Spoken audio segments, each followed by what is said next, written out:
안녕하세요. 오늘은 로지스틱 리그레션에 대한 이야기를 하겠습니다. 먼저 로지스틱 리그레션은 바이너리 클래시피케이션 모델입니다. 바이너리 클래시피케이션.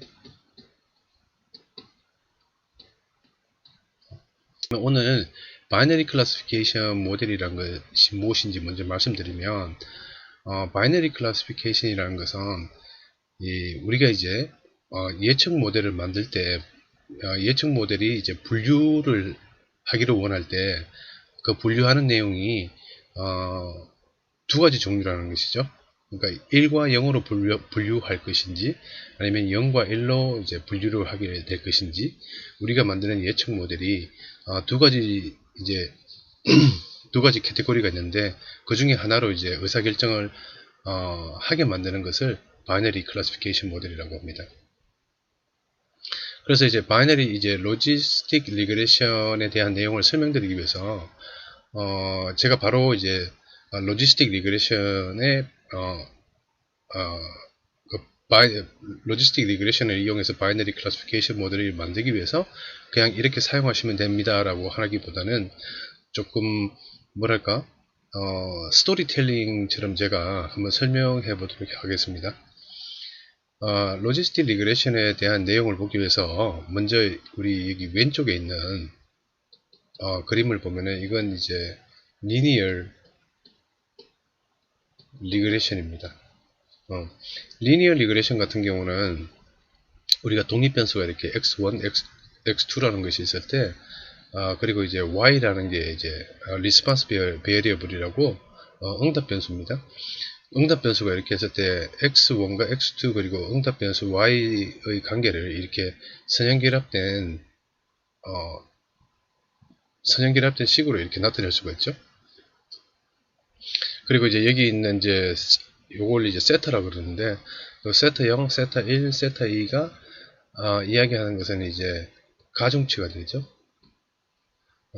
각각 이제 x1과 x2는 어느 정도의 가중치로 이제 y를 설명한다 이렇게 우리가 이야기를 하게 되는데 리니어 리그레이션 같은 경우는 이제 y가 갖는 값이 플러스 무한대에서 이렇게 0보다 더 내려가는 마이너스 무한대까지의 값을 가질 수가 있습니다. y 값이. 그런데 오늘 말씀드리고자 하는 이 로지스틱 리그레이션 같은 경우는 우리가 이제 우리가 가지고 있는 데이터가 이제 리니어 리그레이션과 요 x 독립 변수 같은 경우는 뭐 같은 내용이라고 같은 이제 데이터가 되어도 되는데 문제는 뭐냐면 이제 y가 갖는 값이 0과 1 사이의 값을 갖고 있기 때문에 타겟 변수죠. 그러니까 이제 이 리스폰스 베리어블이 0과 1의 값을 갖고 있습니다. 그래서 리니어 리그레션과 같은 이런 선형 결합된 식으로 이제 y를 우리가 생각을 하게 되면 문제가 되는 것이죠. 그래서 이제 여기 이제 y는 0과 1 사이의 값을 갖고 있는데 우리가 이야기하는 이제 선형 결합된 이 선형 방정식은 플러스 무한대에서 마이너스 무한대까지 값을 갖기 때문에 서로 맞지가 않다는 것이죠. 그래서 이 로지스틱 리그레션을 이제 개발하신 분이 비에르라는 아마 벨기에 분 같은데 자세한 히스토리는 아마 위키피디아를 참조하시는 게 조금 더 상세한 내용을 아실 수 있을 것 같습니다. 이제 그 수학자분이 이러한 이제 문제가 있다는 것을 뭐 좀 발견하셨는지 뭐 좀 연구를 하신 것 같아요. 예, 그래서 이제 먼저 이제 아마 생각하신 게 이러한 내용인 것 같습니다. pH는 세타 1, x1, 세타 2, x2 예, 이렇게 해봤을 때 이쪽에서 이제 여기 이제 선형 방정식이 갖는 값은 플러스 무한대에서 마이너스 무한대에서 값을 갖고 근데 여기 p 확률을 의미하는 것은 우리가 이제 0과 1 사이의 값을 갖게 되거든요.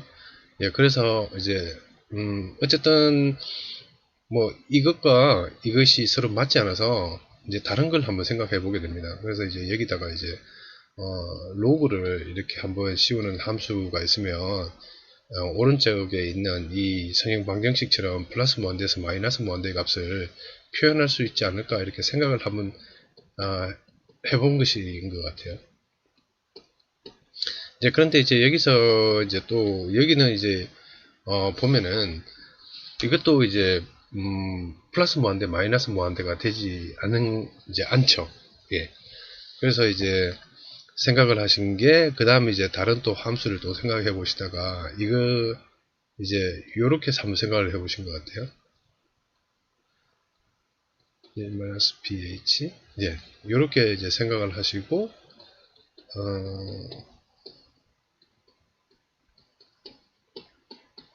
이렇게 생각하시니까 이쪽이 이제 플러스 무한대에서 마이너스 무한대 값을 표현을 할 수 있을 때 이쪽도 그러면 똑같이 플러스 무한대에서 마이너스 무한대를 표현할 수 있는가를 보니까 뭔가 되는 것 같아요. 이렇게. 그래서 이게 좀 이제 표현을 같이 할 수 있는 것 같아서 그래서 이분이 이렇게 그래프를 한번 그려 보시는 것 같아요. 이렇게 그래서 여기 이제 여기 이제 로그 함수인데 보니까 여기 이제 로그 함수의 인자로 확률값이 이렇게 들어갑니다. 0과 1 사이에서 확률값이 들어가고 이제 0이 이제 1일 때는 이제 여기 무한대가 이렇게 되는 것 같아요. 발산하는 것처럼. 그 0이 될 때는 이제 이쪽이 이제 이렇게 되는 거죠. 로그가 여기가 만약 0이 되면 로그는 이제 마이너스 무한대로 이제 발산하니까 이런 식으로 되는 것 같아요. 이렇게. 예, 보니까 여기 y 값으로는 이제 이 실수가 이제 모두 들어가고 여기 이제 0과 1 사이는 이제 확률 값으로 우리가 이제 뭔가 표현을 할 수 있게 된 것 같아요. 그런데 이게 그래 뭔가 우리가 원하는 것은 여기 위에서 보면은 1과 0 그러니까 저 확률 값을 우리가 원하는데 이것도 그렇게 나쁘진 않지만 우리 어떻게 해서든 계산을 할 수 있겠는데 이것보다 좀 더 예쁘게 한번 좀 한 번 더 고민하신 것 같아요.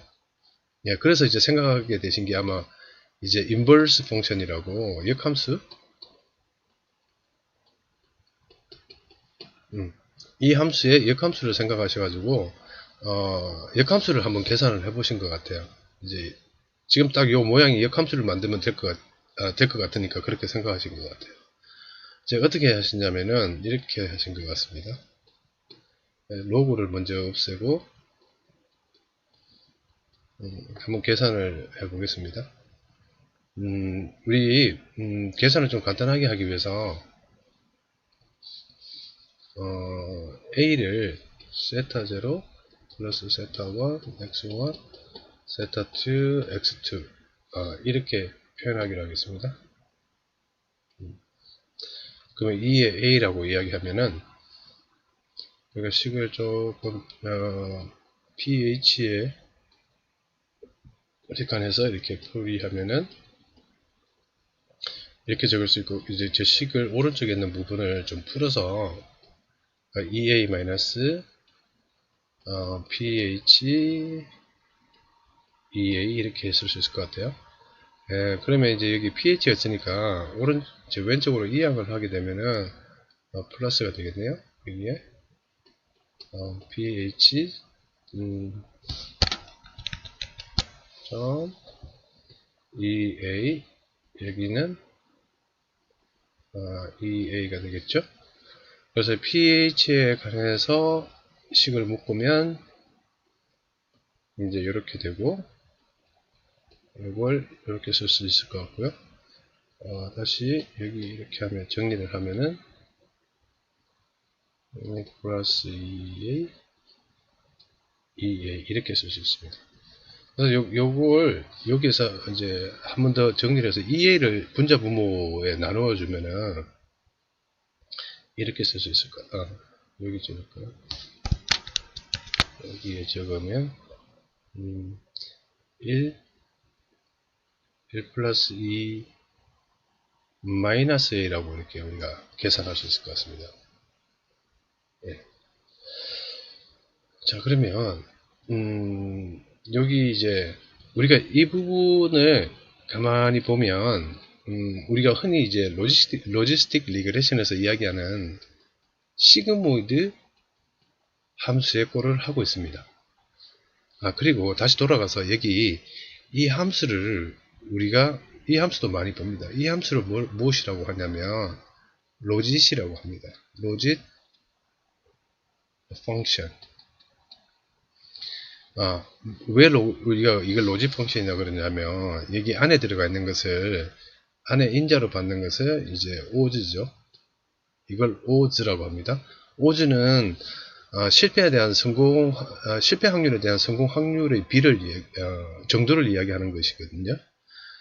그래서 이제 그 확률 값을 이제 인자로 받고 0과 1 사이의 확률 값을 인자로 받고 그 값들을 이제 로그의 값으로 이렇게 표현을 하는 것이죠.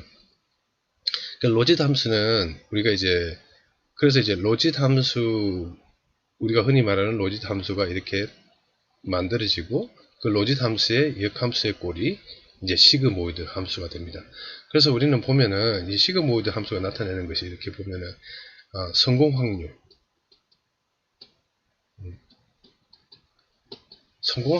나타낸다. 성공 확률을 표현한다는 것을 우리는 이제 알 수가 있습니다. 선형 방정식을 시그모이드 함수의 입력값으로 사용을 하게 되면, 그러니까 여기 a가 우리가 이렇게 표현되어 있죠. 입력값으로 사용하게 되면 우리가 원했던 0과 1 사이의 y값을 이제 얻을 수가 있게 되는 것입니다. 그러니까 시그모이드 함수의 모양은 잠시 살펴보면 이렇게 됩니다. 이게 예를 들면 0.5 이렇게 표현할 수 있습니다.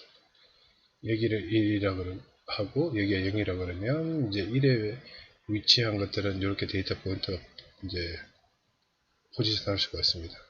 이제 이렇게 되는데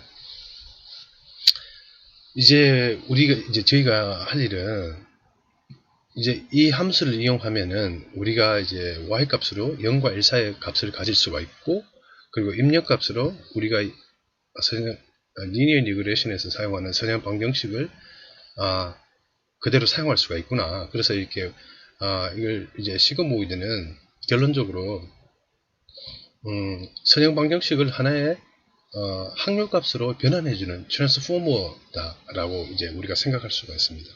이제 값을 변형해주는 것이라고 생각할 수가 있죠. 그래서 이제 그 다음 우리가 이제 생각해야 할 단계는 무엇이냐면,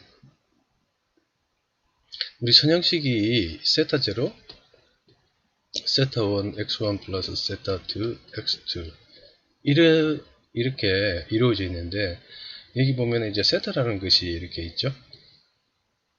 이게 파라미터라는 것인데, 이 파라미터에 대한 값을 우리가 찾아야 됩니다. 그러면 이제 우리가 이 파라미터에 대한 값을 찾으려고 그러면 이제 여기서 이제 우리가 로지스틱 리그레션에서 모수를 우리가 찾는 이 식을 이루고 있는 모수를 우리가 찾아야 됩니다. 그럼 찾으려면 이제 로지스틱 리그레션에서 사용하는 것은 어떤 방법이냐면 MLE, Maximum Likelihood Estimation 방법을 최대 우도법을 사용을 하게 됩니다. 최대 우도법을 사용한다는 것은 무엇이냐면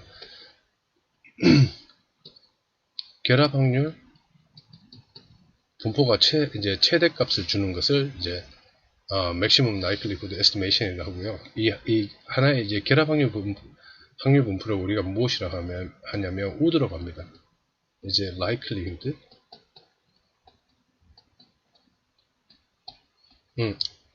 MLE 부분은 제 동영상 중에 Maximum Likelihood Estimation이라는 최대 우도법이라는 동영상이 있습니다. 그 부분을 참고하시면 자세하게 아실 수 있을 것 같습니다.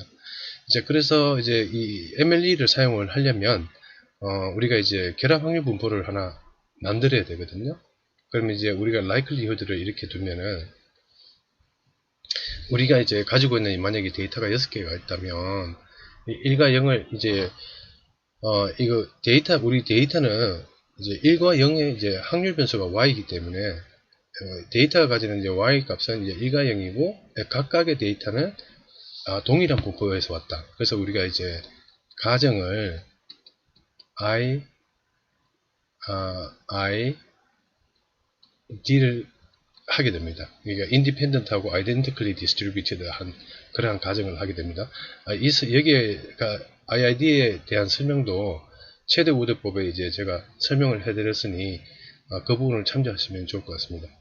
자, 그래서 이제 우리가 이제 likelihood를 정의를 하면은 likelihood 함수를 정의하면 이렇게 됩니다. i는 1부터 이제 일반적인 이제 likelihood를 생각하면 n까지 있다 그럴 때 각각이 yi라고 하고 그러면 1 세타 1 yi 그러니까 버눌리 분포를 가지고 있다 이렇게 각각의 버눌리 확률 분포 함수를 고버의 형식으로 이처럼 표현을 할 수가 있습니다.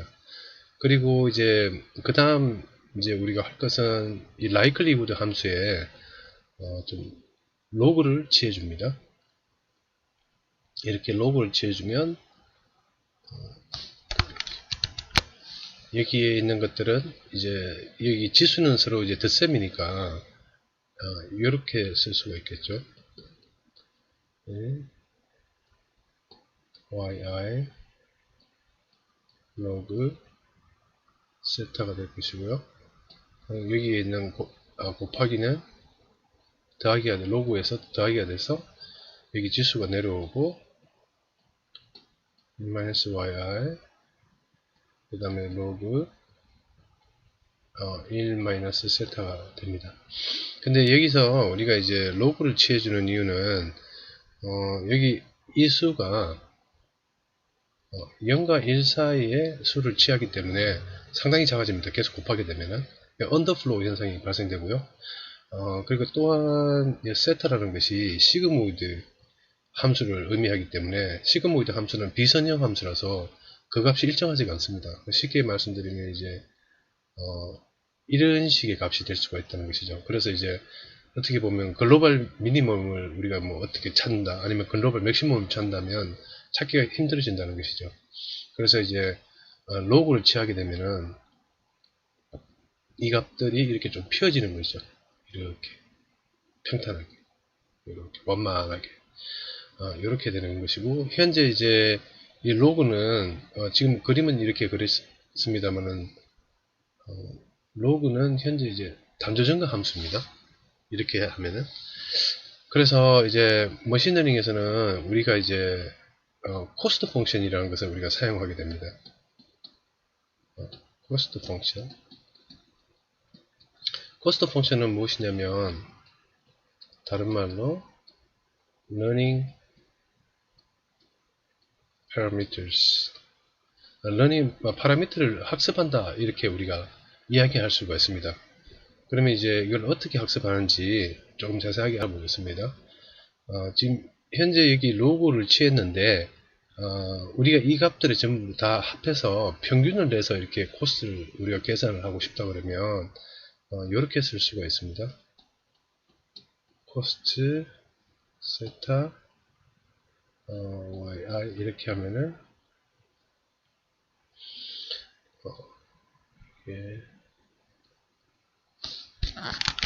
n개의 데이터가 있고 n분의 1로 우리가 이렇게 이야기를 하면은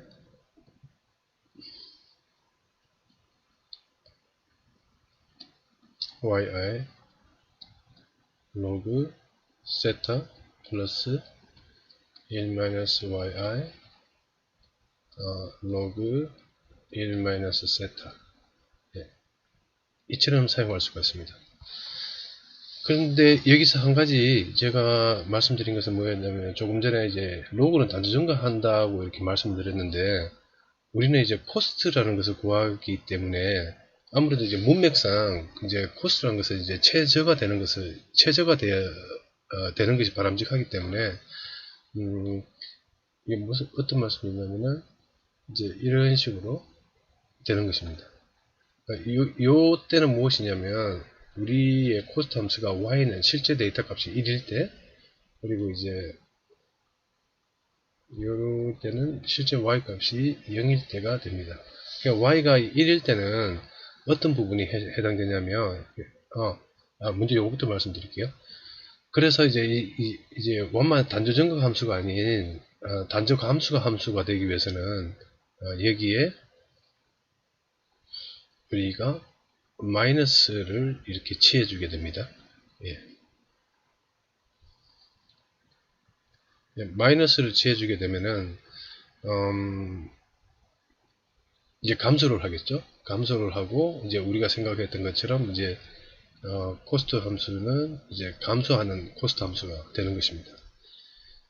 요 식을 한번 또 자세하게 이렇게 이제 보면은 요 부분이 머신러닝에서 흔히 머신러닝에서 이야기하는 크로스 엔트로피라는 것이 됩니다. 그러니까 실제 데이터가 가지고 있는 y값, 그리고 이제 우리 모델이 추정한 이제 y값이겠죠.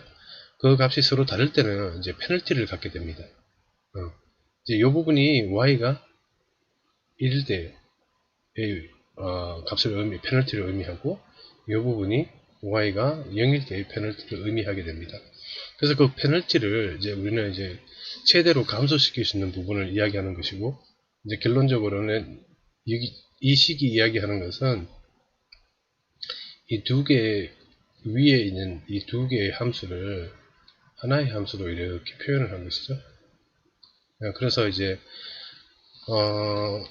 그 다음에 이제 어떻게 하냐면 이 코스트 함수를 우리가 이제 최소화해야 되는 것이 이제 목적이기 때문에 최소화하면서 우리가 여기 생각한 파라메터 값들을 이제 얻는 것이 목적이죠. 이제 이 값들을 얻으려면 우리가 그 다음에 해야 될 것은 무엇이냐면 그레디언트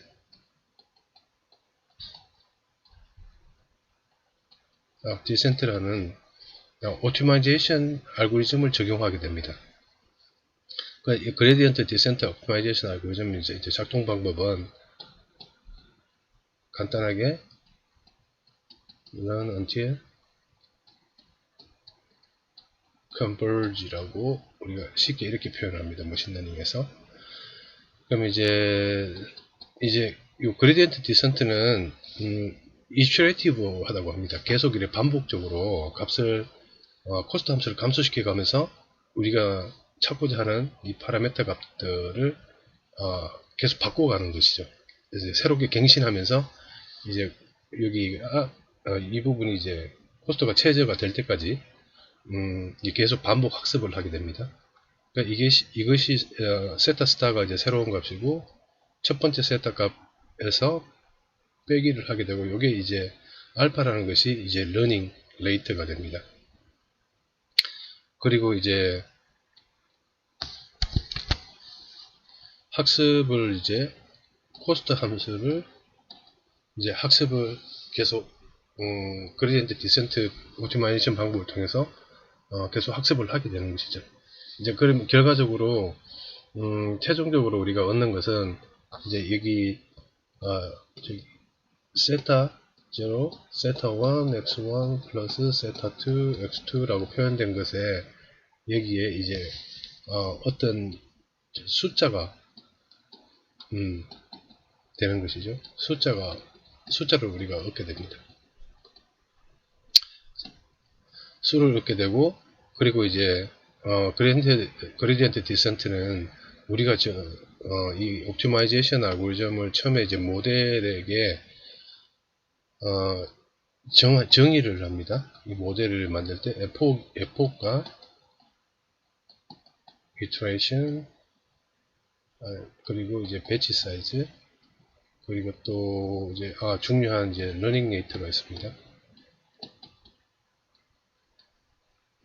러닝 레이트에 의해서 학습이 계속 되다가 이 세 가지에 있는 네 가지죠. 데이터는 이것과 관계가 있고, 실제로 이제 파라미터 학습하는 것은 이제 러닝이 또 관계가 있습니다. 이제 얼마나 빨리 이게 급진적으로 이렇게 내려갈 것인가, 움직일 것인가 하는 것이고, 이것은 이제 데이터를 어떻게 우리가 넣을 것인가 하는 것을 이야기하는 것입니다. 그래서 이제 이것을 다 만족하게 되면은, 그레디언트 디센트 알고리즘은 이제 작동을 이제 멈추게 되는 것이죠. 그러면 결론적으로 우리는 이제 여기에서 우리가 찾고자 했던 이 파라메타 값들을 이제 얻게 되는 것입니다. 그리고 조금 더 자세하게 한 가지 설명드리자면, 그레디언트 디센트가 작동을 하면서 하는 일은,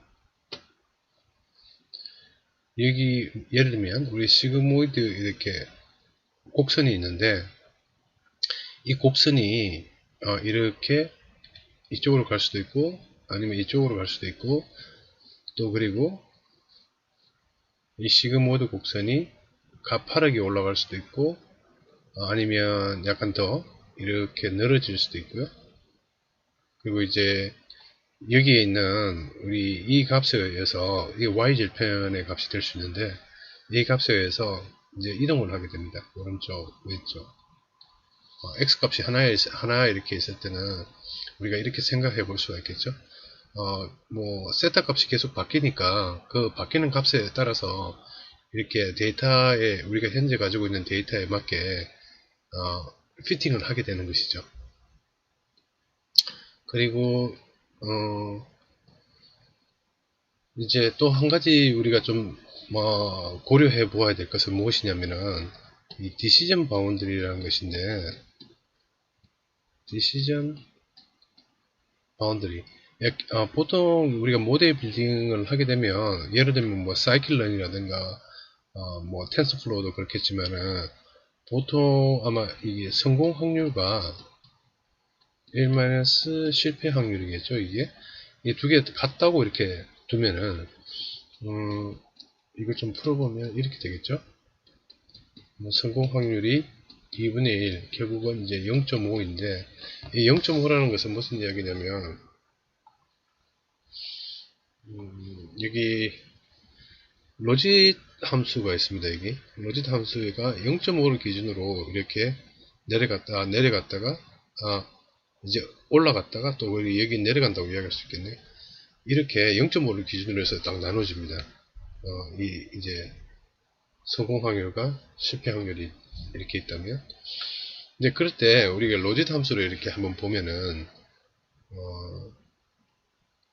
세타 0, 세타 1, x1 플러스 세타 2, x2는 로드